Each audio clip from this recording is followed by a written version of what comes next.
İlk Dune Timothée Chalamet'e aitti. Chalamet, bilinen evreni kontrol eden aristokrat ailelerden birinin oğlu ve genetiği değiştirilmiş, kutsal savaş yürüten Mesih konumuna hevesli olmayan bir rakip olan Paul Atreides'i canlandırıyor. Bu ilham verici bir oyuncu seçimiydi ve hala da öyle, bunun tek nedeni Chalamet'in imparatorluk hemofili hastasının soylu kemik yapısına sahip olması değil. Hollywood'un seçilmiş prensi Chalamet, film yıldızlığına giden çökmekte olan yolda, alınacak ödüllerden daha fazla hata yapılması gerektiğinin farkında olan biri gibi ilerliyor ve bu da parçalara bölünmekten kaçınmaya çalışan biri olarak performansına metin dışı bir yük veriyor. Diğerleri onun oynamasını istiyor. İlk filmde iyiydi, galaksi büyüklüğündeki güç oyunlarının yanında gölgede kalan bir erkek çocuktu ve karakterinin devrim ve yeni aşkla baş döndürücü bir şekilde yerli Fremenlerin yanında savaştığını gösteren devam filminde daha da iyiydi. Ancak Dune, ikinci bölüm onun filmi değil, Denis Villeneuve'ün Frank Herbert uyarlamasının ikinci yarısına, ilkinin tüm egzotik görkemiyle kaçındığı duygusal bir somutluk veren Zendaya'ya ait. Bilim kurgu,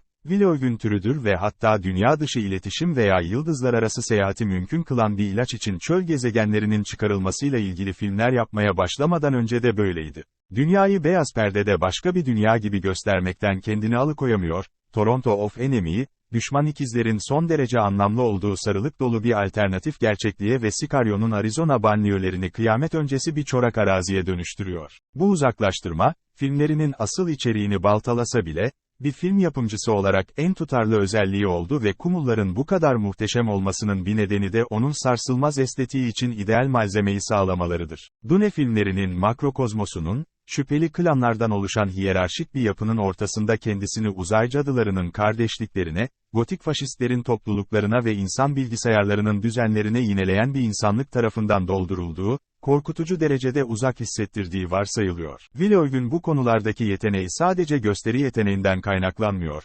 Ancak Dune, ikinci bölümde kafanızı uçurmayı amaçlayan set parçaları da var. Paul'un ilk kez bir kum solucanına binerek Fremenlere kendini kanıtlamaya çalıştığı sahne, kendini hızlı trene bağlamaya çalışan biri gibi sahneleniyor. Baş aşağı dönen bir kum okyanusunda yönünü şaşıracak şekilde yuvarlanan karakterin yanında kamerada yer alıyor, ancak hızla esen hava onu etrafa savururken kendisini dev yaratığın zırhlı derisine yapışmış halde buluyor. Ancak film yapımcısının gerçek yeteneği, bu tuhaf gelecek manzarasını tamamen yaşanmış gibi ele alma yeteneğidir. Senaryo, izleyicilerin tam olarak anlayamadıkları şeyleri takip edebilmelerini bekleyerek, açıklayıcı diyalogların garip paragraflarını atlıyor. Baron Harkonnen'in sadist yeğeni Fate Rota ile tanışmak için gaddar Harkonnen ailesinin ana gezegeni Giedi Prime'ı daha çok görüyoruz.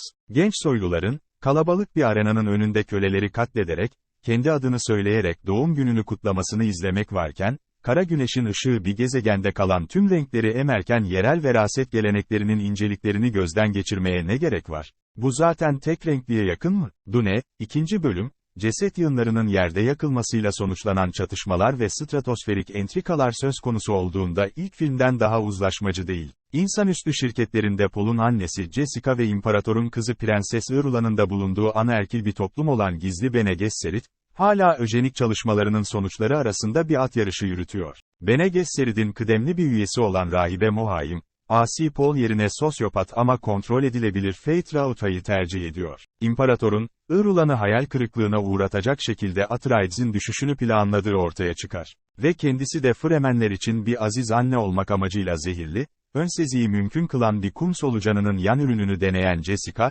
tarikatının stratejik olarak tohumladığı tüm kehanetlere gerçekten inanan biri haline gelmiş gibi görünüyor ve etrafta dolaşıp onunla sohbetler yapıyor. Taşıdığı yeni uyanmış fetüs.